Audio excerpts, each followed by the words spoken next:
მიმდინარე ომის ფონზე ახლო აღმოსავლეთში, თეთრ სახლში ბენიამინ ნეთანიაჰუს ვიზიტის და იუდეასა და სამარიაში უსაფრთხოების მზარდი დაძაბულობის პირობებში ისრაელში წინასაარჩევნო სეზონია. ვაგრძელებთ ჩვენს ინტერვიუების სერიას ისრაელის ლიდერებთან, რომლებიც პოლიტიკურ ასპარეზზე გამოდიან, რათა ისრაელის მომავალი განსაზღვრონ. დღეს საუბრობთ ერთ სახელზე, რომელიც აშკარად აკლია ლიკუდის პრაიმერის. ლიკუდის ხანგრძლივი გამოცდილების მქონე ლიდერი იული ედელშტეინი, რომელიც ახლა აცხადებს, რომ ისრაელის მემარჯვენეების წარმომადგენლობისთვის ახალ გზას ირჩევს. მე ვარ ელანა მაზალ-დიამანტი, ისრაელის სამართლისა და თავისუფლების ფორუმის აღმასრულებელი დირექტორი და ეს არის ძირითადი კანონი. დიდი მადლობა, რომ შემოგვიერთდით, ბატონო ედელშტეინი. სასიამოვნო, მადლობა მოწვევისთვის. ნამდვილი პატივია. ეხლა ვაგრძელებთ სერიას, სადაც ვესაუბრებით პოლიტიკის ვეტერანებსა და პოლიტიკურ პრეტენდენტებს. ისინი გვიზიარებენ საკუთარ ხედვას ისრაელის მომავლის შესახებ. ბევრ სხვადასხვა საკითხზე, მაგრამ განსაკუთრებული ყურადღება ეთმობა სამართლებრივსა და მმართველობით საკითხებს. და დღეს თქვენთან საუბარს მოუთმენლად ველი.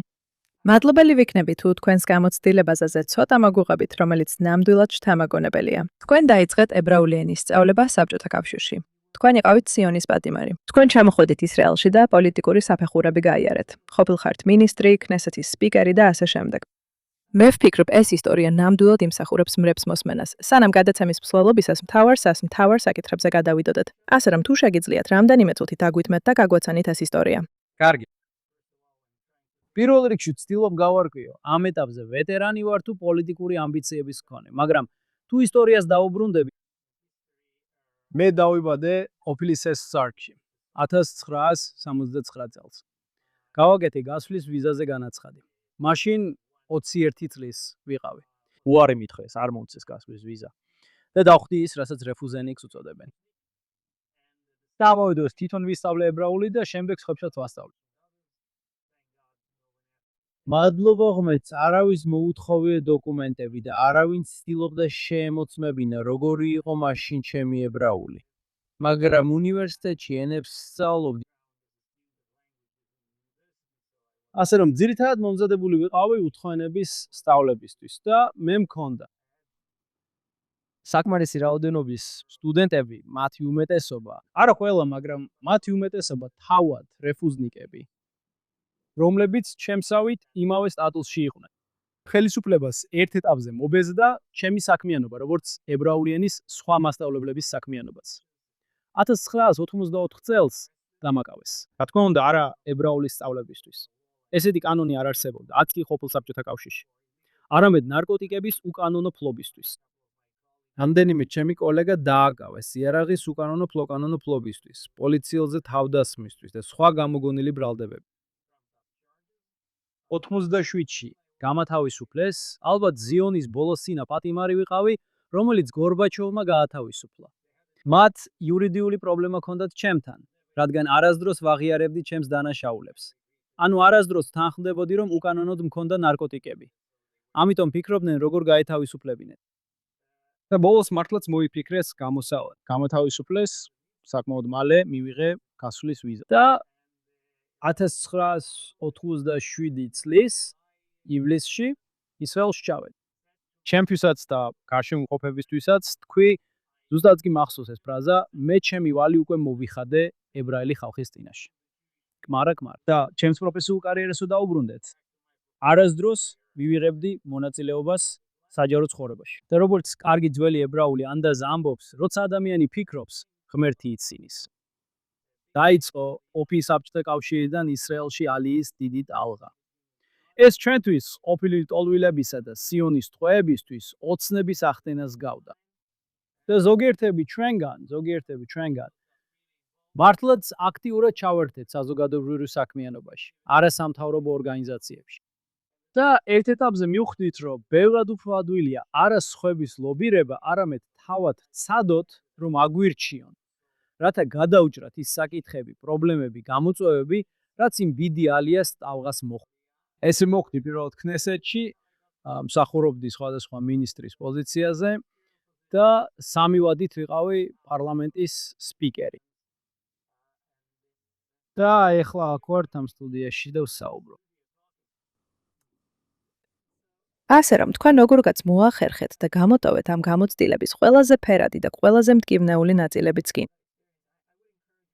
მე ვურჩევდი მაყურებლებს, ვისაც აინტერესებს ნახონ თქვენი წინა ინგლისურენოვანი ინტერვიუები. იმის შესახებ თუ რა გადაიტანეთ პატიმრობისას და მეტი გაიგონ იმის შესახებ თუ რა საკეთებდით ასეთ რთულ პირობებში.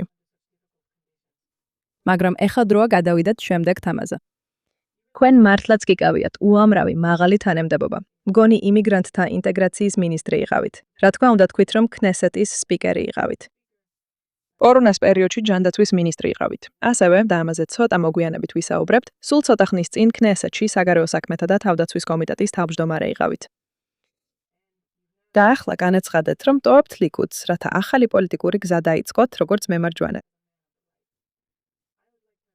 მინდა გავიგო უბრალოდ რომ დავიწყოთ ეს საუბარი. რა არის ეს ახალი გზა და როგორ განსხვავდება ძველი გზისგან? რაც არ უნდა იყოს ის. აგვიხსენით. მე ვფიქრობ ეს ეხება პრინციპებს. იმავე პრინციპებს, რაზეც მეგონა რომ ლიკუდი იდგა ყოველ შემთხვევაში, იმ წლებში, როცა ლიკუდში ვიყავე. ისრაელის მიწა. და სამწუხაროდ როდესაც დაახლოებით ნახევარი წლის წინ იუდეასა და სამარიაში სუვერენიტეტის შესახებ კანონპროექტი პლენარულ სხდომაზე შევიდა, მე ვიყავი ერთადერთი ლიკუდის წევრი, ვინც მის სასარგებლოდ მისცა ხმა. რაც შეეხება სამხედრო სამსახურს, არ არის საიდუმლო, რომ თუ ხმამაღლა და მკაფიოდ ვიტყვით, რომ მზად არ ვართ უკან დახევისთვის, უკვე საკმარისი გამოცდილება გვაქვს ოსლოს შეთანხმებებთან და შემდეგ ღაზას სექტორიდან ცალკრივ უკან დახევასთან დაკავშირებით. ვფიქრობ, საჭირო დასკვნები უკვე დამოტანილია. ასე რომ თუ უკან დახევაზე არ საუბრობთ, გჭირდება არმია, რომელიც ყველა ჩვენს საზღვარს დაიცავს. და სამწუხაროდ, როგორც საგარეო საქმეთა და თავდაცვის კომიტეტის თავმჯდომარე,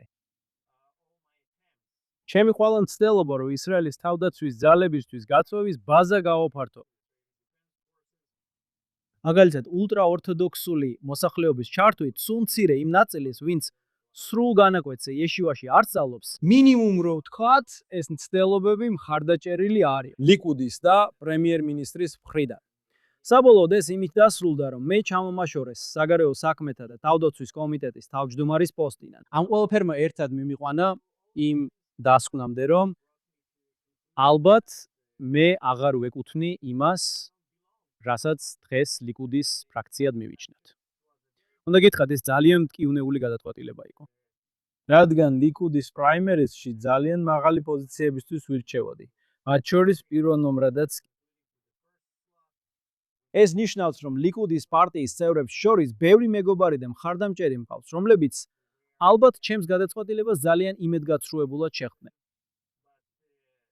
მაგრამ ჩემთვის უბრალოდ უსამართლო იყო ლიკუდის მანდატის დაკავება, როცა პარტიის პოლიტიკას ასეთ მნიშვნელოვან საკითხებში არ ვეთანხმებოდი.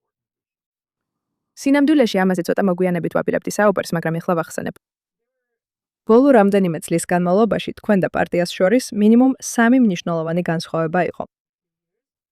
ერთ-ერთი, რომელიც თქვენ ახსენეთ, არის ის, რომ იუდეასა და სამარიაში ისრაელის კანონის განონების გავრცელების საკითხზე კენჭისყრა იყო. და ეს იყო ვინც იახლეებს ადევნებს თვალს, ეს მოხდა ვიცე-პრეზიდენტ ვენსის ვიზიტის დროს. რაც ჩემი აზრით გავლენას ახდენდა ლიკუდის მზადყოფნაზე, მიიღო მონაწილეობა. ანუ მათ არ სურდათ ეს გაეკეთებინათ, სანამ ის აქ იყო. მაგრამ მიუხედავად ამისა, კენჭისყრა მაინც ჩატარდა და თქვენ იყავით ერთადერთი ადამიანი, როგორც თქვით, სწორედ თქვენ იყავით ის, ვინც პარტიის რიგებს გამოეყო. და კიდევ ერთი რამ იყო, რომელზეც უფრო დეტალურად ვისაუბრებთ, დაკავშირებულია მცდელობებთან, რომ რაიმე სახის გაწვევის კანონპროექტი მიიღონ. და თქვენ არაერთხელ საჯაროდ გააკრიტიკეთ წარმოდგენილი კანონპროექტები, როგორც უბრალოდ არასაკმარისი თუ არა უარესი. მოგიწევთ. თქვენ მოგიწევთ, ეს თქვენი სიტყვებით თქვათ. და შემდეგ ბოლო საკითხი, რომელიც ასევე საინტერესოა, ეხება სასამართლო რეფორმას. იქ არ ვიცი და კიდევ ერთხელ თქვენ და გვითხრათ უშუალოდ შინაარსთან დაკავშირებით რა უთანხმოება გქონდათ. მაგრამ თქვენ ასევე საჯაროდ აყენებთ კითხვის ნიშნის ქვეშ იმ მეთოდს, რომლითაც ეს წინ მიიწევდა. და ეს მაშინაც კი, როცა თქვენ, და ამაზეც მოგვიწევს საუბარი, მაგრამ თქვენ ერთ-ერთი ყველაზე მნიშვნელოვანი პირი ხართ. თქვენ იყავით ერთ-ერთი ყველაზე მნიშვნელოვანი უზენაესი სასამართლოს საქმის ცენტრში ბოლო 10 წლის განმავლობაში. და თქვენ პირდაპირ დაპირისპირება გქონდათ უზენაეს სასამართლოსთან. მოდით ჯერ ჰარედების გაწევით დავიწყოთ, რადგან ვიცი, რომ ეს ახლა ყველა საფიქრალია. და შემდეგ სხვა საკითხებზეც გადავიდეთ. და მე არ ვფიქრობ, რომ ეს ისეთი დიდი ნახტომი იქნება, რომ იქნება როგორც ჩანს. შეგიძლიათ ახსნათ, როგორც საგარეო საქმეთა და თავდაცვის კომიტეტის ყოფილი თავმჯდომარე, რამდენად სიღრმისეულია ის გამოწვევა, რომელსაც ისრაელი სტრატეგიულად, ეკონომიკურად და სოციალურ დონეზე ატყდება ამ საკითხის განხილვისას. ზუსტად ეს ამთავარი საკითხი. საქმე არ ეხება აბსტრაქტულ დისკუსიას ყველასთვის თანაბარ უფლებებზე ან ვალდებულებებზე. ეს ძალიან პრაქტიკული საკითხი. პრაქტიკულად რო ვთქვათ, ისრაელის თავდაცვის ძალებს, IDF, მეტი ჯარისკაცი სჭირდება.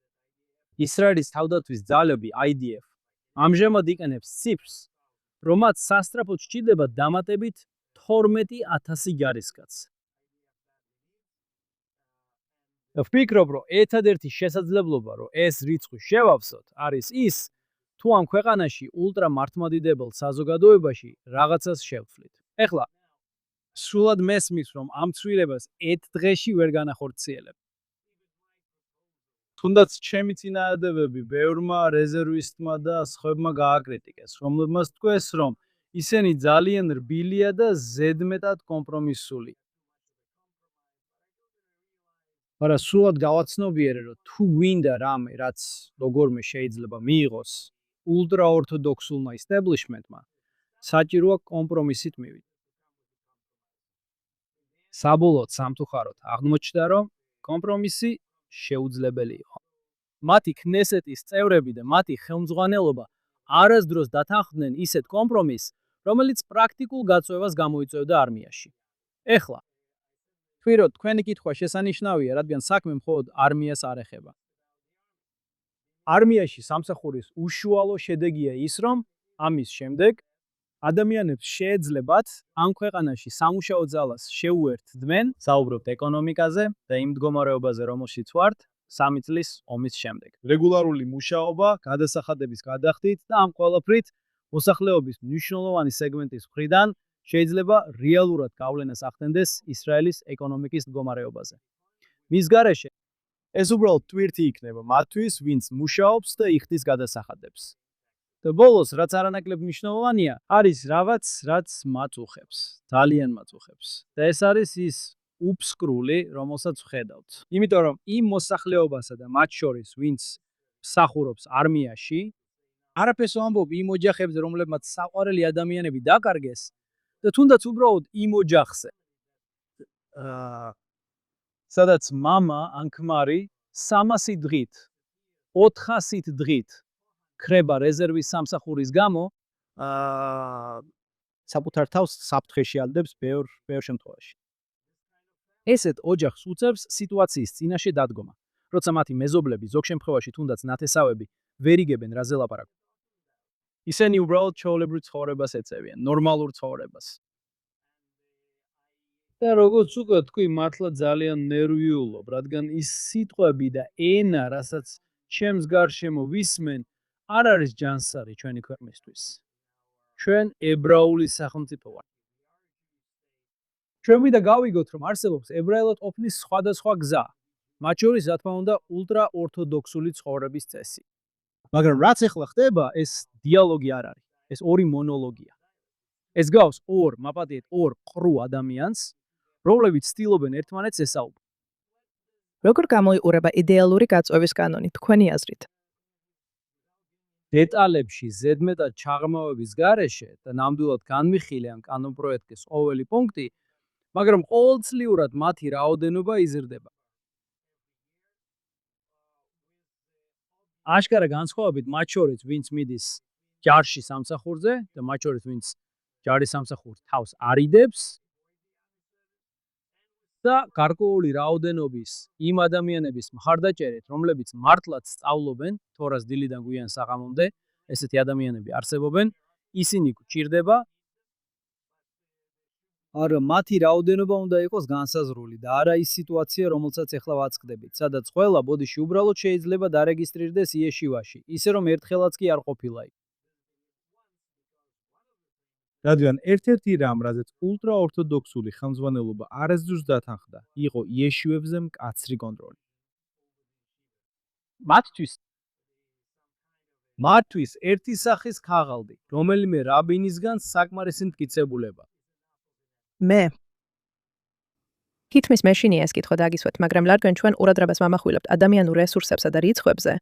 აქვს თუ არა ისრაელის არაბ მოსახლეობასაც თავისი როლი? თქვენ არ ჭირდებათ ხოხმანი, ეს ასე. ეს კითხვა ვერჯერ დამისვეს და ყველას ყურადღება უნდა მიმექცია. ყველას ყურადღება მივაპარე იმ ფაქტს, რომ ჩემს კომიტეტში შემოტანილი კანონპროექტი იყო თავრობის კანონპროექტი, სახელწოდებით ულტრამართლმადიდებელი ახალგაზრდების გაწევის კანონპროექტი. და მე აბსოლუტურად დარწმუნებული ვარ, რომ არაბი მოსახლეობის როლზე სერიოზული განხილვა უნდა დაიმართოს. ყველა არ მოემსახურება ჯარში. მაგრამ ფიქრობ, რომ ბევრ შემთხვევაში, სადაც ეს მოსახლეობა შეიძლება დაეხმაროს ისრაელის სახელმწიფოს უსაფრთხოებაში, არ არის საჭირო ძალიან შორს წასვლა. ბოლო ომების დროს როდესაც ჰეზბოლა და ირანელები ისრაელის სახელმწიფოში რაკეტებს ისროდნენ და დრონებს აგზავნიდნენ. ფიქრობ, რომ იმაზე, რასაც სამოქალაქო თავდაცვას უწოდებ, არაბ მოსახლეობას შეუძლია დიდად დაეხმაროს, თუნდაც საკუთარ ქალაქებსა და დაბებში. და არა აუცილებლად მხოლოდ საკუთარ ქალაქებსა და სოფლებში. ეხლა ვცადოთ გადავიდეთ სტრუქტურულ კითხვაზე, რადგან ეს აშკარად არის მრავალწლიანი საკანონმდებლო ძალისხმევის მაგალითი, სხვადასხვა ვადებში პრობლემის გადაჭრის მიზნით. ის რეალურად შედეგებს ვერ იძლევა. ან შეიძლება ითქვას, რომ რაღაც შედეგები იყო, მაგრამ შემდეგ შესაძლოა სასამართლოებმა ჩაერიონ. მომისმენია ბევრი სხვადასხვა ვერსია იმის შესახებ, რატო ვართ იქ, სადაც ვართ. ზოგჯერ ეს მთლიანად პოლიტიკური სისტემის ბრალია, ზოგჯერ სასამართლოს ბრალია, ზოგჯერ კი ორივეს. და იმის გათვალისწინებით, რომ თქვენ საკანონმდებლო და ახმასრულებელ შტოებში უზარმაზარი გამოცდილება გაქვთ, მინდა ორი რამ გავიგო. ერთი ეხება იმას და შეგიძლიათ ეს მაგალითად გამოიყენოთ. დღის წესრიგის გატარების სირთულეებს კოალიციური სისტემის პირობებში. და არის თუ არა ეს არსებული სისტემა, რა არის მისი იცით უპირატესობები ან სისუსტეები, რას შეცვლიდით მასში. და ამის შემდეგ სურს ამ საკითხს სხვა პერსპექტივიდან შევხედა, რაც გულისხმობს მუშაობას იმასთან, რაც ხშირად იცით კრიტიკდება როგორც ზედმეტად აქტიური ბიუროკრატია და სასამართლო სისტემა, როგორც პოლიტიკოსი ამ ორ სფეროში. მაგრამ მოდით დავიწყოთ ამით, დღის წესრიგის წინ წაწევის სირთულით. ხანმიმდევრული დღის წესრიგის გატარება არსებული სისტემის მეშვეობით. ეს ობიექტური სირთულეა, მაგრამ მე სულად ვუჭერ მხარს კოალიციურ სისტემას ჩვენს ქვეყანაში, რადგან ჩვენ ჯერ კიდევ დანაწევრებული საზოგადოება ვართ. ჩვენ ჯერ კიდევ ახალგაზრდა ქვეყანა ვართ და არ ვარ დარწმუნებული იმ იდეაში, რომელსაც ზოგჯერ ვისმენ, იცით, რომ უნდა მივიღოთ კონსტიტუცია. ისრაელში კონსტიტუცია არ არსებობს. ჩვენ უბრალოდ გვჭირდება 61-ის უმრავლესობა. არ ვარ დარწმუნებული, რომ ეს გონივრული განცხადებაა. და არ ვარ დარწმუნებული, რომ ეს არის ის, რაც ქვეყანას სჭირდება. ბევრ საკითხზე კონსენსუსი გჭირდება. თუმცა უნდა ვთქვა და ხანდახან ჩემს შეცნოს ვაღიარებ, შეიძლება უცნაურად ჟღერდეს, მაგრამ ხანდახან მართლა ვაკეთებ ამას. მე ყოველთვის ვამბობდი, რომ ერთადერთი გზა, რომ რამე ნამდვილად შეიცვალოს ულტრამართლმადიდებელი ებრაელების გაწვევის საკითხში, არის მაშინ, როცა ულტრაორთოდოქსული ფრაქციები კოალიციის ნაწილი არიან. მაშინ შეგიძლია შეთანხმებას მიაღწიო და წინ წახვიდე. ამაში დარწმუნებული არ ვარ. ფიქრობ ფსიქოლოგიურად ამ ეტაპზე. მათთვის ძალიან რთულია, როგორც უკვე ვთქვი, ნებისმიერი, თუნდაც მცირე კომპრომისის მიღება. ასე რომ ალბათ გამოსავალია ფართო სიონისტური კოალიციის შექმნა, რომელიც სიონისტური ფრაქციებისგან შედგება ორივე მხრიდან. და მაინც წარმოადგინონ კანონმდებლობა, რომელიც არ არის მაპატიეთ ესეთი პირდაპირობისთვის, მაგრამ ეს არ არის ის დემაგოგია, რასაც წინასაარჩევნო კამპანიების დროს ვისმენთ. თითქოს ხვალ ყველა გაიწვევენ და ყველა მიდის გოლანის ბრიგადაში, გივატის ბრიგადაში და დესანტებში. ეს არ მოხდა. მაგრამ ვფიქრობ, რომ საჭიროა სერიოზული კანონმდებლობის შემოტანა, რათა დავითხოვოთ წინსვლა. მოგცემ საშუალებას ერთი მხრივ, რომ როგორც ამ საუბარში უკვე ბევრჯერ აღვნიშნე, გავაფართოვოთ გაწვევის ბაზა ისრაელის თავდაცვის ძალებისთვის, რაც ძალიან საჭიროა. მეორე მხრივ, იცით, მას შემდეგ, რაც ულტრაორთოდოქსული ფრაქციებიდან გარკვეული პროტესტები წამოვიდა, ვფიქრობ, კარგი შანსია, რომ ყველაფერი მეტნაკლებად ნორმალურ რეჟიმს დაუბრუნდება და სიტუაცია ჩვეულებრივ გაგრძელდება. მაგრამ ბევრ სხვა საკითხზე ამას კიდევ ერთხელ დავიმეორებ. ფიქრობ ეს კარგი. რომ ეს აუცილებელია. კოალიციების შექმნა. ზოგჯერ ეს ნამდვილად ეს ართულებს საკითხების გატანას ქნესეთში. რაც ყოველთვის ცუდი არ არის. იცით, კანონები, რომლებიც ერთ დღეში მიიღება და მახსოვთ, როგორც სპიკერი ხშირად დაობდი იმ კოალიციასთან, რომლის ნაწილიც ვიყავი, რომ ეს არ არის ესეთი კარგი იდეა, რომ ქნესეთი გადათელო და წინ წახვიდე. რადგან შემდეგ ერთი ან ორი თვის შემდეგ აღმოჩნდება, რომ არის ბევრი პუნქტი, რომლებიც არაეფექტურია, ძნელია მისი განხორციელება და ასე შემდეგ. უკეთესია კომიტეტში იყოს განხილვა, სადაც ყველას უსმენენ, სადაც გარედან არაქნესეთის წევრები მოდიან და გამოხატავენ თავიანთ აზრს და შემდეგ იღებ კანონმდებლობას, რომელიც უკვე როგორც იცით, სწორად არის განხილული და ამიტომაც შეუძლია იმუშაოს. თქვენ საუბრობთ კონსენსუსის მიღწევაზე. უნდა ვაღიაროთ. შედარებით ახალი ვარ ისრაელში. მაგრამ ძალიან მიჭირს გავიხსენოთ, რომ ამ 10 წლეულის განმავლობაში რაც აქ ვარ, როცა რაიმე საკითხზე კონსენსუსი არსებობდა, თქვათ გარენტრებთან ბრძოლისა. არსებობს საკითხები, სადაც ასეთი კონსენსუსი ყოფილა და როგორ ქნით მას დღევანდელი ყველაზე კრიტიკული საკითხების შემთხვევაში. კარი, პირველ რიგში მოდი დავაზუსტოთ, რომ კონსენსუსი, რომელიც კონკრეტულ საკითხზე მიიღწევა, არ ნიშნავს ერთიანობას, ან ზუსტად ერთსა და იმავე აზრს. ჩვენ როგორც უკვე ვთქვი, ფრაგმენტირებული საზოგადოება ვართ. ჩვენ ნამდვილად არ ვართ სამხედრო დანაყოფი, სადაც ყველას ერთნაირად უნდა იაროს. ამას რო ვამბობ, ყველაზე საკამათო მაგალითს მოგიყვანთ. რამაც შეუძლებელი გახადა ხიდის გადება ეგრეთ წოდებული ისრაელის მემარცხენეებსა და ისრაელის მემარჯვენეებს შორის. და მე ვსაუბრობ პალესტინური სახელმწიფოს შექმნაზე ან აღიარებაზე. 10 წლის წინ ეს იყო პრობლემა და ყველა გამოკითხვაში ჩანდა, რომ ისრაელის საზოგადოება თითქმის ორ თანაბარ ნაწილად იყო გაყოფილი. ბოლო კნესეთი ორჯერ იყო კენჭისყრილი. განცხადება, თუმცა არა კანონმდებლობა, განცხადება ოპოზიციის შესახებ. ისრაელის კნესეთის წინააღმდეგობა პალესტინის სახელმწიფოს იდეის მიმართ. ზუსტი რიცხვები არ მახსოვს, მოდი შევხვდი, მაგრამ მგონი კნესეთის 120 წევრიდან ერთ-ერთ კენჭისყრაზე 90-ოდე იყო. მეორე კი თითქმის 80 უახლოვდება. რაც ნიშნავს იმას და სხვათა შორის მე ვახსენე სხვადასხვა დამოკითხვები არჩევნებამდე, ვენებამდე. მე ვფიქრობ, ამ მომენტში ისრაელში 10 ახალი გამოკითხვა ჩადარდა.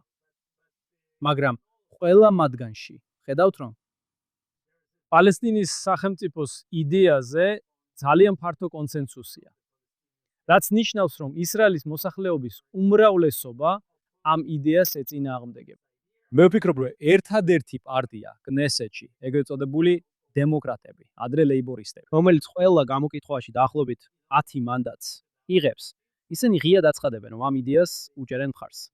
რაც ნიშნავს რას? მოსახლეობის 10%-ს. ცოტა მეც. ჩვენ ერთი წუთით სუვერენიტეტის საკითხზე ვისაუბრებთ, შემდეგ კი სასამართლო საკითხებზე სერიოზულად გადავიდეთ. მითხარი იმ კენჭისყრაზე, როცა ვიცე-პრეზიდენტი ვენცი აქ იყო. თვითონ კენჭისყრაზეც და ასევე როგორც ჩვენ ხედავ. იუდეას და სამარიაზე, სუვერენიტეტის მნიშვნელობასა და მომავალზე. კი, ჩემთვის ეს კენჭისყრა თითქოს არც იყო კითხვა, არც იყო პრობლემა, რადგან მე ყოველთვის უჭერდი მხარს იდეას. ისრაელის სუვერენიტეტის გავრცელებას იუდეასა და სამარიაზე. მე ვიტყოდი ირონიულად ვიტყოდი, ბევრად ადრე, სანამ ეს იდეა პოპულარული გახდებოდა. ვფიქრობ, ამ საკითხში სიცხადე უნდა შევიტანოთ და ჩვენი ეს ქცევა, თითქოს ეს ჩვენი იყოს, მაგრამ სინამდვილეში არა. ესეც არის და ისიც არის. ვფიქრობ, ეს ჩვენს მტრებსაც და ზოგიერთ ჩვენს მხარდამჭერსაც, რომლებიც უბრალოდ დარწმუნებულები არ არიან, სხვადასხვა ცრუ იმედს აძლევს. რა არის ჩვენი პოზიცია ამ საკითხზე. ესე რომ ვერ ვიქნები და იმედი მაქვს არასდროს ყოფილ ვარ და არც ვაპირებ ვიყო ისეთ სიტუაციაში, სადაც საჯაროდ ვუჭერ მხარს კონკრეტულ იდეას. და როცა საქმე სერიოზულ გადაწყვეტილებამდე მიდის და კენკის ყრა, მე გავარბივარ. თვითონ იდეაზე კი კიდევ ერთხელ მე ვფიქრობ საკმაოდ ნათელია რომ ეს ერთ დღეში არ მოხდება. რაც შეეხება კონსენსუსს, იუდეისა და სამარიის გარკვეულ ნაწილებს, ფართო კონსენსუსი და სიდე მხარდაჭერა აქვს ისრაელის მოსახლეობაში. ასე რომ შეგვიძლია იქიდან დავიწყოთ. ეს მოხდა აღმოსავლეთ იერუსალიმთან დაკავშირებით. მსოფლიო ისევ დგას. ასე რომ არ ვფიქრობ რომ მსოფლიო დაინგრევა. თუ ეს ამ ეტაპზე მაიალი ადუმიმზე, გუშ ეციონზე, არიელზე გავრცელდება, და სხვა ყველა ადგილას, რომლებიც ცნობილია ყველა ისრაელელისთვის. როგორც უკვე ვთქვი, ეს სარგებლობს ფართო კონსენსუსით. და იცით პრაქტიკული თვალსაზრისითაც კი ეს არ არის ისეთი ადგილები, რომლებიც ოდესმე ვინმეს გადაეცემა. ამიტომ ვფიქრობ, რომ აქ სიცხადე. ძალიან მნიშვნელოვანია. და ეს დაგვეხმარება მომავალში ბევრი უხერხული სიტუაციის თავიდან აცილებაში. იქ იქნებიან ადამიანები, რომლებიც იტყვიან. ყველაფერი კარგად და ძალიან მნიშვნელოვანია, მაგრამ რატომ მაშინ, როცა ვიცე-პრეზიდენტი ვენსი აქ იყო, ან მაგალითად ჰარედების შემთხვევაში ისინი იტყვიან ძალიან მნიშვნელოვანია. სრულად ვეთანხმები. მაგრამ თუ კოალიცია ეხლა დაიშლება, როცა ასეთ მგრძნობიარე მდგომარეობაში ვართ, უსაფრთხოების თვალსაზრისით რა? იცით რა შეგიძლიათ გააკეთოთ. ასე რომ, რა არის თქვენი პასუხი ამ არგუმენტებზე? პირველ რიგში დროის თვალსაზრისით, ეს ვიზიტი თუ ის ვიზიტი, მე მახსოვს ბევრი წლის წინ. დღეს ყველა ირიმის და ისინი ვინც ახალგაზრდები არიან, არც კი ჯერათ რომ ეს იყო ნამდვილი მდგომარეობა. იერუსალიმში არის დიდი უბანი, შედარებით ახალი უბანი, სახელად ჰარ ჰომა. ვფიქრობ იქ სულ მცირე 10,000-ობით ადამიანი ცხოვრობს. შესანიშნავ თანამედროვე ბინებში სხვადასხვა ტიპის ისრაელელები, რელიგიური, არარელიგიური, ეს იერუსალიმის ნაწილია. როცა მე ვიყავი იმიგრანტთა აბსორბციის მინისტრი, შენ დავიცვათ მშენებლობა იმ ტერიტორიაზე, ჰარ-ჰომაში. იყო პროტესტები და საუბრები პალესტინური მიწების ანექსიაზე. ყველა საერთაშორისო მედია იქ იყო. მახსოვს ერთი ადამიანი წავიყვანე, რომელსაც არ ესმოდა რომ ეს იერუსალიმის ნაწილი იყო, რომ იქაურობა მეჩვენებინა. მგონი BBC-ს გუნდი მომიახლოვდა და ზუსტად იგივე კითხვა დამისვა. მათ ვითხრეს მინისტრო, სულად გვესმის, რასაც ამბობთ თქვენი უფლების შესახებ და რომ ეს იერუსალიმის ნაწილია. მაგრამ არ ფიქრობთ რომ დრო არასწორად არის შერჩეული. და მახსოვს რა უპასუხე მათ. და ეს არის ჩემი პასუხის თქვენთვის. მე მათ უთხარი რომ 3000 წლის უკან გადავამოწმე და იერუსალიმში მშენებლობისთვის არასდროს ყოფილა კარგი დრო. ასე რომ ზუსტად ეს არის სიტუაცია. დღეს არის ეს ვიზიტი, ხვალ ის ვიზიტი, მერე არჩევნებია, მერე კი არჩევნების შემდეგი პერიოდი. მერე არის მომავალი პრეზიდენტის ვიზიტი და წინა პრეზიდენტის ვიზიტი და მერე არის რაღაც საერთაშორისო კონფერენცია, სადაც პრემიერ-მინისტრი, რომელი პრემიერ-მინისტრიც უნდა დაესწროს და არასდროს არის კარგი დრო. ასე რომ თუ დარწმუნებულები ვართ იმაში, რასაც ვაკეთებთ და მე არ გულისხმობ არავითარ შემთხვევაში არ უნდა ვეხუმროთ ვინმეს. ან ვაკეთოთ ის, რასაც ჩვენ ვეძახით. ებრაულად, არ ვიცი აქვს თუ არა მას ინგლისური თარგმანი, ხალხს ჯიბზე მოვექცეთ. იცით? ვაკეთოთ ეს მხოლოდ იმისთვის, რომ ვაჩვენოთ მათ, რომ ჩვენ აქ წყვეთ, ვაკეთებთ იმას, რაც გვინდა. ეს ასე არ არის. მაგრამ სწორედ ამიტომ ამ ინტერვიუშიც ვამბობ, რომ მესმის ეს საკითხები სწორად უნდა განიხილებოდეს და ნაბიჯ გაკეთდეს. და სხვადასხვა კრიტიკა ბევრ შემთხვევაში მარჯვნიდანაც მოდის. ისინი ამბობენ, ჩვენ მივხვდით, რას ფიქრობთ. თქვენ ამბობთ, რომ მალე ადუმიმი და გუშ ეციონი, ტერიტორიები, რომლებიც იერუსალიმის გარშემოა, უნდა იყოს, როგორც ისინი ამბობენ, ანექსირებული. ანუ მათზე უნდა გავრცელდეს ისრაელის სუვერენიტეტი. და რაც შეეხება ჩვენს დაარჩენ თემებს, თქვენთვის ისინი ჯანდაბაში შეიძლება წავიდნენ. ეს ნამდვილად არ არის ჩემი აზრი. მაგრამ მე მესმის ეს, იცი? ეს არის რაღაც რაც უნდა, ეს არის პროცესი, რომელიც უნდა დავიწყოთ. ფაქტობრივად უკვე დავიწყეთ ეს აღმოსავლეთ იერუსალიმით და გოლანის მაღლობებით. და ეს პროცესი უნდა გავაგრძელოთ. მაშ ნება მომეცით ბოლოს და ბოლოს. სასამართლო საკითხებზე გადავიდეთ, რადგან ნამდვილად მინდა ამაზე ვისაუბროთ. დაუსვამ ზოგად კითხვებს და შემდეგ კიდევ უფრო დეტალურებს. როგორც ვარაუდობ პოლიტიკაზე ორიენტირებულებსაც. უბრალოდ რომ გავიგოთ თქვენი შეხედულებები. რას უპასუხებდით ქედით კრიტიკას, რომელიც ეხება ქნესეთის და მთავრობის შორის ძალაუფლების ამჟამინდელ ბალანსს, სადაც ძალიან ხშირად, როცა გადაცემაში ხალხს ვესაუბრები, გვეთქვენ, რომ ქნესეთი საკმაოდ სუსტია ზედამხედველობის ძალაუფლების თვალსაზრისით. ხოლო მთავრობა უკიდურესად ძლიერია. მეტად ძლიერია, ვიდრე უნდა იყოს. რაც ნიშნავს, რომ ძალიან ხშირად მათთვის, ვინც მხარს უჭერს სასამართლო აქტივიზმს, არ არსებობს ბალანსი ქნესეთისთვის და შესაბამისად. სასამართლო, გენერალური პროკურორი, ბიუროკრატია, ყველა უნდა იყოს უკიდურესად ძლიერები. მინდა დავიწყო თქვენი პირადი გამოცდილებით, როგორც ადამიანის, რომელიც იყო როგორც აღმასრულებელ, ასევე საკანონმდებლო ხელისუფლებაში და როგორია ეს დინამიკა. და ასევე თქვენი აზრი იმ მეორე კითხვაზე, რაც შეეხება სასამართლო ძალაუფლებას. საწყისისთვის ქნესეთის მთავრობა, მართვა ქნესეთი. როგორც ჩანს, თქვენს გადაცემაში ძალიან ზრდილობიან ადამიანებს იწვევთ. რადგან იმის თქვა, რომ ქნესეთი სუსტია და მთავრობა ძლიერია ძალიან, იცით, ისინი მართლაც მოგრძალებულად ამბობენ ამას. ქნესეთი ფიქრობ მთავრობის მიმართ. დღესდღეობით საერთოდ არ არსებობს. და ჩემთვის სრულიად ბუნებრივი იქნებოდა გაგრძელება და თქმა, რომ ამისთვის მთავრობა უნდა დავადანაშაულოთ. ეს ზუსტად ასე არ არის, რადგან ქნესეთის წევრები თავად განსაკუთრებით ისინი, ვინც კოალიციაში არიან, არ ესმით საკუთარი როლი. ამას იმიტომ არ ვამბობ, რომ მათი აზრები ან საუბრები მომისმენია. ეს ყველაფერი უკვე საკმაოდ დიდი ხანია საჯაროდ არის ცნობი. კიდევ მაშინაც კი, როცა სპიკერი ვიყავი და განსაკუთრებით მაშინ, როცა საგარეო საქმეთა და თავდაცვის კომიტეტის თავმჯდომარე ვიყავი, იმ არგუმენტით, რომელიც რამდენჯერმე ახსენეთ, განა თქვენ კოალიციის ნაწილი არ ხართ. უბრალოდ უნდა გაატაროთ საკითხები. როგორ შეგიძლიათ მთავრობის წინააღმდეგ წახვიდეთ?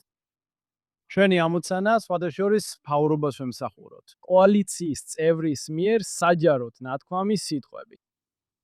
და ეს მთელი იდეა, რომ ქნესეთის წევრი აირჩევა იმისთვის, რომ მთავრობას ემსახუროს. კიდევ ერთხელ ვეცდები ისეთივე თავაზიანი ვიყო, როგორც თქვენი სხვა სტუმრები და ვიტყოდი, რომ ეს საპირისპირო შედეგს იძლევა. და სიტუაციის შესაცვლელად გვჭირდება, ნამდვილად გვჭირდება, რომ ქნესეთი ბევრად უფრო ძლიერი გახდეს. კომიტეტების თავმჯდომარეებმა უნდა გააცნობიერონ, რომ ისინი თავიანთ სკამებზე იმისთვის არ სხედან, რომ მთავრობის კანონპროექტები უბრალოდ ავტომატურად დაამტკიცონ. სხვადასხვა ეს მხოლოდ სადავო საკითხებს არ ეხება. ამ მოწვევის დასაწყისში ზოგიერთი კანონპროექტი შემოიტანეს, მნიშვნელოვანი კანონპროექტი შემოიტანეს ჩემს კომიტეტში. არაფერი სადავო არ იყო ამაში. საკმაოდ ფართო კონსენსუსი არსებობდა, მაგრამ ეს იყო ის სათანადოდ არ იყო მომზადებული საწყის ეტაპზე. როცა შეხვედრა გადავდეთ და ვთქვით, რომ მთავრობამ ამაზე უნდა იმუშაოს, ამ კანონპროექტზე პასუხისმგებელი მინისტრი ჩემს ოფისში მოვიდა, ახალი მინისტრი, რომელსაც არ ჰქონდა საპარლამენტო და სამთავრობო გამოცდილება და მან ზუსტად იგივე ფრაზა თქვა. მან თქვა იული. არ მესმის. განა კოალიციის ნაწილი არ ხარ. რატო გაქვს ზედმეტი კითხვები? რატო გჭირდება დამატებითი განხილვები? უბრალოდ დაამტკიცე კანონპროექტი. ეს საკმაოდ გულწრფელი, იცით, გაუგებრობა იყო იმის შესახებ, თუ რა როლი აქვს პარლამენტს ჩვენ სისტემაში და როგორც უკვე ვთქვი, ჩვენ ნამდვილად უნდა შევცვალოთ ეს. ეს რაღაც ახალია, ის კულტურა, რომელსაც აღწერთ. თუ ეს ყოველთვის არსებობდა. და თუ ეს ცვლილებაა, როგორ ფიქრობთ, რამ გამოიწვია ეს და როდის? მოусმინეთ. კიდევ ერთხელ მოდით აბსოლუტურად მულწრფელები ვიყოთ. შეგიძლიათ უფრო მკაცრად თქვათ, თუ გნებავთ. შეგიძლიათ ნაკლებად თავაზიანი იყოთ, არ აუშავს. მთავრობას არ მოსწონს ის იდეა, რომ ზოგიერთი ქნესეთის წევრი ზედამხედველობას გაუწევს, იცით? და გააკრიტიკებს საქმიანობას, ან კანონმდებლობას, ან მოითხოვს პასუხებს და ასე შემდეგ. ეს საკმაოდ აშკარაა. ჩვეულებრივი ხუმრობაა, რომ ბენ-გურიონი, იცით? გადაასახლა ქნესეთი იერუსალიმში, რადგან არ სურდა მისი ყოფნა თელ-ავივში. პრემიერ-მინისტრის რეზიდენციაც და თავდაცვის სამინისტროც იქ იყო.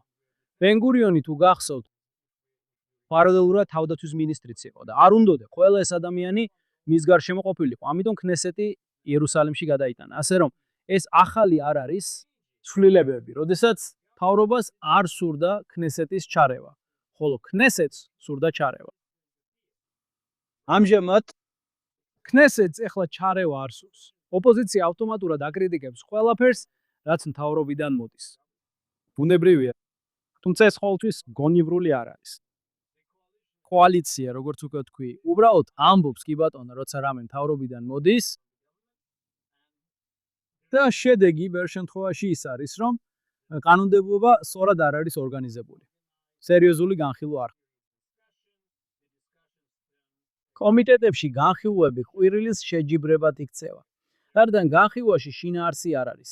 და ეს არის ის, რაც საბოლოოდ, ჩემი აზრით, აზიანებს არა პოლიტიკურ სისტემას, აზიანებს ისრაელის თითოეულ მოქალაქეს, რადგან კანონმდებლობა არ ეხება რაღაც აბსტრაქტულს.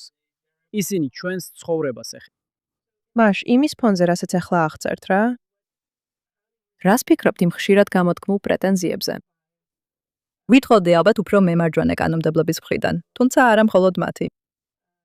რომ იურიდიულმა კონსულტაციებმა, იურიდიულმა ბიუროკრატიამ ფაქტობრივად გადაფარა პოლიტიკის შექმნა. იქნება ეს სასამართლოს დონეზე, მთავარი იურიდიული მრჩევლის, თუ სამინისტროებში იურიდიული მრჩევლების დონეზე. არის თუ არა სწორი ბალანსი დაცული. ეს თავისთავად გამოწვევაა. თქვენ როგორ ხედავთ ამას? ამ კრიტიკას ნამდვილად აქვს აზრი. ამიტომაც ძალიან იმედგაცრუებული ვიყავ იმით, თუ როგორ დაიწყო მიმდინარე სასამართლო რეფორმები იანვარში. ეს ისე წარიმართა, რომ მან ფაქტობრივად დამარხა აუცილებელი ცვლილებების შესაძლებლობა, ნაცვლად იმისა, რომ ხელი შეეწყო მათთვის. ეს ცვლილებები ძალიან საჭირო. შეგიძლიათ კიდევ ერთხელ ისაუბროთ. შეგიძლიათ მოიყვანოთ რამდენიმე მაგალითი. თქვათ კანონმდებლობის ან პოლიტიკის, რომლებიც მაგალითად, ის სიმარტივე, რომლითაც უზენაეს სასამართლო აუქმებს ქნესეთის კანონმდებლობას, არ არის ძალიან მისასალმებელი რამ. კიდევ ერთხელ, როცა არ არის დისკუსია, როცა ყველაფერი მხოლოდ ყვირილის ტოლფასია, როცა მთავრობა ატარებს ყველაფერს, რაც უნდა, მე რაღაცნაირად შემიძლია გავიგო უზენაეს სასამართლო, მაგრამ ეს მაინც სწორად არ მიმაჩნია. და მე მახსოვს ეს კონკრეტული საქმე. რაღაც სწორად არ იყო. განხილული ბიუჯეტის განხილვების დროს ფინანსთა კომიტეტში. მე მოვითხოვე, როგორც ქნესეთის სპიკერმა. მე მოვითხოვე დამატებითი კენჭისყრა. ქნესეთის იურიდიული მრჩეველი სრულად უჭერდა მხარს ჩემს პოზიციას და მოითხოვა დამატებითი კენჭისყრა. კომიტეტი ყოყმანობდა ამ დროს ვიღაცა წავიდა უზენაეს სასამართლოში და უზენაესმა სასამართლომ მხარი დაუჭირა ჩემს პოზიციას და ქნესეთის იურიდიულ მრჩეველს. და მე საჯაროდ გამოხატე ჩემი გაბრაზება უზენაესი სასამართლოს მიმართ. მოსამართლე, რომელმაც ეს განაჩენი გამოიტანა, არის ადამიანი, რომელსაც პირადად ვიცნობ. და მან მობიანებით თქვა, იცით, ვერ ვიგებ. ჩვენ ოპოზიციას უჭერდით მხარს. და მე მას უთხარი, თქვენ არ დაგთ უფლება ასე ჩაერიოთ ქნესეთის საქმეებში. და თუ მართლა გადავთვალოთ ჩემი აზრი კომიტეტზე მომეხვია, ამის გზები მქონდა. შემეძლო მეთქვა, რომ ბიუჯეტი პლენარულ სხდომაზე არ მოხდებოდა, სანამ ამ საკითხზე დამატებით კენჭისყრას არ ჩაატარებდით. პარლამენტის სპიკერს ამის გაკეთების უფლებამოსილება აქვს. სამწუხაროდ, იცით რა ხდება ქნესეთში და აქ ზუსტად სწორ ადგილზე დაადეთ თითი. რატომ არის ქნესეთი ესეთი სუსტი? იმიტომ რომ ქნესეთის ნახევარი, თქვათ დღეს, ქნესეთის ოპოზიცია ქნესეთში ძალიან ბედნიერი იქნებოდა იმით, რასაც მე ვამბობ, ქნესეთსა და მთავრობას შორის ურთიერთობების თვალსაზრისი. და კოალიცია ქნესეთში ძალიან ბედნიერი იქნებოდა, რომ მოესმინა ის, რასაც მე ვამბობ ქნესეთსა და სასამართლო სისტემას შორის ურთიერთობებზე. ძალიან ცოტაა, თუ საერთოდ არიან ქნესეთის წევრები, რომლებიც ბედნიერები იქნებოდნენ ორივე ნაწილის მოსმენით, რასაც მე ვამბობ. და სწორედ ეს ხდის ქნესეთს ძალიან სუსტს. მაშ იმის გათვალისწინებით, რასაც ამბობთ, როგორ ფიქრობთ? სასამართლო სისტემა როგორ უნდა შეიცვალოს?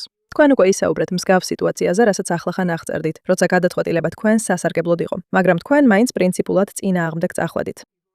უკვე ახსენეთ, რომ ფიქრობთ კოალიციური სისტემა თავისი ყველა ნაკლოვანების მიუხედავად და მაშინაც კი როცა შესაძლოა საკითხის არასწორ მხარეს აღმოჩნდებით. ან შეიძლება არც იყოს არასწორი მხარე, მაგრამ მაინც კონკრეტული ზიანი განიცადეთ, იმის გამო რაც გსურდათ. თქვენ მაინც იცავთ კოალიციურ სისტემას. ასე რომ ამის მიუხედავად, როგორ კიდევ ერთხელ თქვენი აზრით, როგორი უნდა იყოს ურთიერთობა კანადის მთავრობასა და სასამართლო ხელისუფლებას შორის? იცით, თქვენ ახსენეთ, რომ არ მოგწონდათ სასამართლო რეფორმის გატარების გზა, მაგრამ გქონდათ თუ არა პრობლემა მის შინაარსთან. შემოგეთავაზებინათ სხვა შინაარსი და სხვა შინაარსს შესთავაზებთ. პირველ რიგში როგორც თქვით, ცვლილებები საჭიროა. თუ გინდათ ერთ წინადადებაში ვთქვა, ვიტყოდი მეტი ბალანსი. მეტი ბალანსი, მეტი მეტი. თვითშეზღუდვა. შეგიძლია მაცნობო. კარგი, როგორც უკვე ვთქვი, უფრო მეტი ძალა ქნესეთს, რომელიც სინამდვილეში ხალხის წარმომადგენელია. ნაკლები სიმარტივე, რომლითაც უზენაესი სასამართლო აუქმებს კანონმდებლობას, ან ერევა ქნესეთის შიდა საქმეებში. ნაკლები ქნესეთის ფეხქვეშ გათელვა მთავრობის მიერ და მეტი ზედამხედველობა ქნესეთის მხრიდან მთავრობის საქმიანობაზე. მე ვფიქრობ, რომ ეს ის საკითხებია, რომლებიც შეიძლება ქნესეთში საკმაოდ ფართო კონსენსუსით იქნას წარდგენილი. მე უსმენ ჩემს კოლეგებს და მიუხედავად იმისა, რომ ძალიან ადვილია ყველაფერი 100%-იან კამათად გადააქციო, ან რეფორმების მომხრე ხარ, ან რეფორმების წინააღმდეგი. ასე არ არის. არსებობს გარკვეული რეფორმები, რომლებიც ძალიან საჭიროა და იყო გარკვეული ცდილობები, რომ კანონად დაემტკიცებინათ რაღაცები, რაც აბსოლუტური სისულელე. და ვფიქრობ, რომ როგორც კი ამ ცვლილებას დავიწყებთ, ზოგიერთი კითხვა, რომელიც დააყენეთ იურიდიული მრჩევლების დამატებით ძალაუფლებასთან დაკავშირებით, სხვადასხვა სამინისტროებში და ის ძალაუფლება, რომელსაც ზოგჯერ ღრმას სახელმწიფოდ მოიხსენიებენ და რაც არ უნდა იყოს, ვფიქრობ, ეს ავტომატურად. როგორღაც ამ ახალ რეალობას მოერგება. სოციორის თუ გადაამოწმეთ 20-30 წლის წინანდელ უზენაესი სასამართლოს გადაწყვეტილებებს, ბევრ შემთხვევაში უზენაესი სასამართლო მიმართავს ქნესეთს. მე აღნიშნავ ერთ ძალიან ცნობილ და სადავო საკითხს სხვადასხვა ფორმით. იყო სხვადასხვა განმარტება, მაგრამ მოდი ძალიან მარტივად ვთქვათ. ვინ არის ებრაელი? დაბრუნების კანონი, ვინ არის ებრაელი და ასე შემდეგ. მახსოვს უზენაეს სასამართლოს მოსამართლეები ერთხელ, ორჯერ და სამჯერ მიმართავდნენ ქნესეთს და ამბობდნენ, რომ უნდა გადაწყვიტ, რომ უნდა მიიღოთ კანონი. თუ ამას არ დააკეთებთ, ჩვენ ჩავერევით. და შემდეგ, როდესაც ქნესეთმა არ იმოქმედა სხვადასხვა პოლიტიკური მიზეზების გამო, მაშინ უზენაესი სასამართლო ჩაერი. ეხლა ესე არ არის. უზენაესი სასამართლო აღარ მიმართავს ქნესეთს, ისინი უბრალოდ იღებენ გადაწყვეტილებებს და მორჩა. და ეს არის რაღაც, როგორც უკვე ვთქვი, რაზეც უნდა ვიზრუნოთ. თუ სწორად გიგებთ, თქვენ ფიქრობთ, რომ არსებობს კანონები, რომლებიც შეიძლება მიიღონ, რაც გააძლიერებს ქნესეთს და გარკვეულ საკითხებში შეასუსტებს სასამართლო ხელისუფლების ძალას. შეზღუდოს ძალაუფლება, შეასუსტოს ძალაუფლება, შეზღუდე ძალაუფლება. შეიძლება ითქვას, რომ ეს ზღუდავს ძალაუფლებას და აძლიერებს სამართლის უზენაესობას და აძლიერებს სასამართლოს. კიდევ ერთი საკითხი, რომელიც ხშირად წამოიჭრება გადაცემაში, არის საჯარო ინსტიტუტებისადმი საზოგადოების ნდობის საკითხი. ის სხვადასხვა მუდმივად იკლებს და ეს არის წლები ამაზე ვაფრთხილებ. ეს ძალიან საშიშიელია. იცით, მე არ ვეკუთვნი იმ ადამიანებს, ვინც ამბობს, ვის სჭირდება უზენაეს სასამართლო. ჩვენ გვჭირდება ძლიერი სასამართლო სისტემა. როცა ხედავ ყველა დამოკითხვაში წელიწადიდან წელიწადამდე, არა რაღაც, იცით, მემარჯვენე პოსტერები, რომლებიც ცდილობენ დამახინჯებული სურათი დაგანახონ. ეხლა ისრაელის დემოკრატიის ინსტიტუტი და სხვები მოგაჩვენებენ, რომ უზენაესი სასამართლოსადმი ნდობა თანდათან იკლებს. შეგიძლიათ იდალოთ და სწორადაც. და თქვათ კი, მაგრამ ქნესეთი. როგორც წესი, ამ გამოკითხვებში ბოლო ადგილზე. კი, მაგრამ ზუსტად ამაზე საუბრობ, იმიტომ რომ ქნესეთი არარელევანტურია. ქნესეთი არის. მე ვფიქრობდი, რომ ეს იმიტომ რომ კოალიციური სისტემა იმდენად ფრაგმენტულია, რომ ნებისმიერი ადამიანი რომ ხალხი ამომრჩევლები ძირითადად უყურებენ ქნესეთს, დებენ ქნესეთს და რაც მოსწონთ, თავიდანვე ძალიან მცირე პროცენტია. წინასწარ არის. შეიძლება, ზედმეტად გულმავიტყი ხომ არ ვარ? არა, ამ კუთხით არასდროს მიფიქრია. შეიძლება მართალი ხარ, რომ ისინი თავიდანვე არ ეთანხმებიან ქნესეთის წევრთა უმრავლესობას და მხოლოდ უმცირესობას ხედავენ, რომელიც მათ შეხედულებებს გამოხატავს. მაგრამ მაინც ესე არასდროს მიფიქრია, ნაყოფიერი აზრია, მაგრამ მაინც ვითხოვდი, რომ როცა ქნესეთი სწორად იქცევა და მართავს სერიოზულ დისკუსიებს და არა უბრალოდ იცი ხვირილები და სტოენა და რაც არ უნდა იყოს, ვფიქრობ, რომ ხალხი ესე უნდათ მათ ამის ნახვა. უნდათ დაინახონ, რომ კანონმდებლობა, რომელიც მათ ცხოვრებას ეხება, ნამდვილად აწუხებს ქნესეთის წევრებს. და ისინი რომ ქნესეთის წევრები იქ არ არიან მხოლოდ იმისთვის, რომ მედიის სათაურებში მოხვდნენ, იცი? თავიანთ კოლეგებს შეურაცხყოფელი სახელებით მოიხსენიათ. კარგი, ერთი ბონუს კითხვა მაქვს, რომელიც არაფერ კავშირშია იმასთან, რაზეც აქამდე ვსაუბრობდით. სანამ ვოდევლის ჯოხს აიღებენ და აქედან გავამაგდებენ. და ეს ეხება ალიას. რაზეც ვიცი, რომ წარსულში გისაუბრიათ და მგონი თქვენ იყავით აბსორბციის მინისტრი. ჩვენ ძალიან რთულ დროს ცხოვრობთ ებრაელი ხალხისთვის საზღვარგარეთ. ცხადია, ალია ყოველთვის არ არის სწორი გამოსავალი თითოეული ადამიანისთვის. მაგრამ ნამდვილად აქ ისრაელში ჩვენგან ბევრს იმედი აქვს, რომ მეტი ადამიანი ეძებს სახლს აქ და უსაფრთხოებას აქ. თუ ეს მათთვის შესაფერისია. და მაინტერესებს, არსებობს თუ არა გზები, რომ ისრაელმა ხელი შეუწყოს ამ ნაბიჯს ისე, რომ დიპლომატიურად არ დააზიანოს ურთიერთობები უცხოეთში. და ასევე შიგნითაც. შესაძლოა ცვლილებების შეტანა, რომ ოლიმებისთვის უფრო მიმღები გარემო შეიქმნას. მე მჯერა, რომ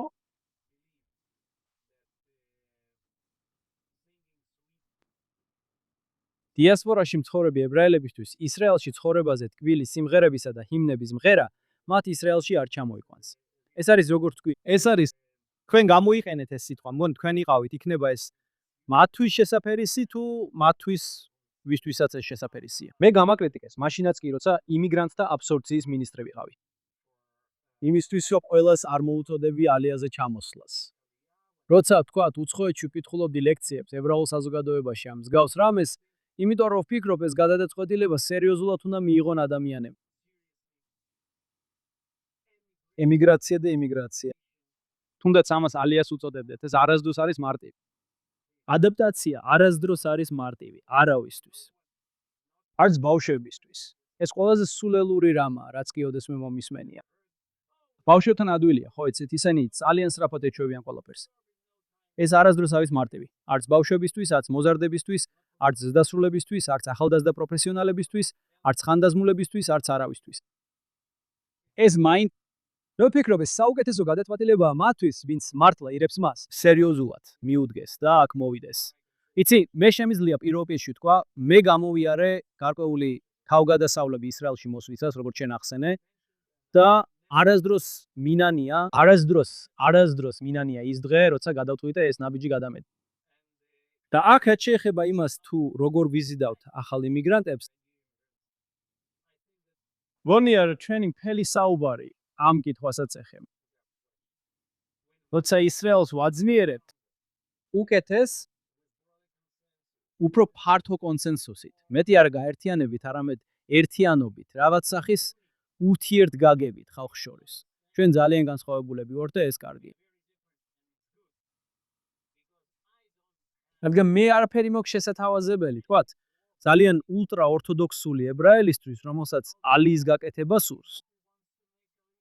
ან სრულიად სეკულარული ებრაელისთვის, რომელსაც არ უნდა რაიმე რელიგიაზე ან რელიგიურ კუთვნილებაზე რაიმე მოისმინოს. მაგრამ ისრაელში არიან ადამიანები, რომლებიც ჩემგან ძალიან განსხვავდებიან და მათ შეუძლიათ ბევრი შესთავაზონ, როგორც ერთ ჯგუფს, ასევე მეორეს და ძირითადად ყველას. ჩვენა განსხვავებულები ვართ. უბრალოდ უნდა მოусმინოთ ერთმანეთს, რადგან თუ ერთი მხარე გაიმარჯვებს, ებრაელი ხალხი წააგებს და ეს არის ის, რაც უნდა გვახსოვდეს. ყველაფერი ასეც აქ ვაკეთებ, ყველაფერი ასეც აქ ვაწესებ, ყველაფერი ასეც აქ წინ წევთ გავლენას ახდენს მილიონობით ებრაელზე საზღვარგარეთ და ეხმარება ან არ ეხმარება მათ ალიის შესახებ ფიქრში. ფიქრობ ეს შესანიშნავი ადგილია დასასრულისთვის. ვიცი რომ ალბათ მომავალ ერთ-ორ კვირაში მნიშვნელოვანი პოლიტიკური განცხადება გაქვთ მოსამზადებელი. თუ უნდა ვივარაუდო. და მათთვის და ხედავ ამ თემაზე არ გაწვევით, ეს არ არის გადაცემის მიზანი. მათთვის, ვისაც სურს ამ ამბავს მიხვეს. როცა დრო მოვა. დარჩით ჩვენთან. დიდი მადლობა ბატონო ედელშტაინ. სერიას გავაგრძელებთ სხვა სპიკერებთან ერთად მომდევნო კვირებში. ძალიან ვაფასებთ თქვენს დროს. და წარმატებებს გისურვებთ. დიდი მადლობა, ძალიან მომეწონა ჩვენი საუბარი. გმადლობთ.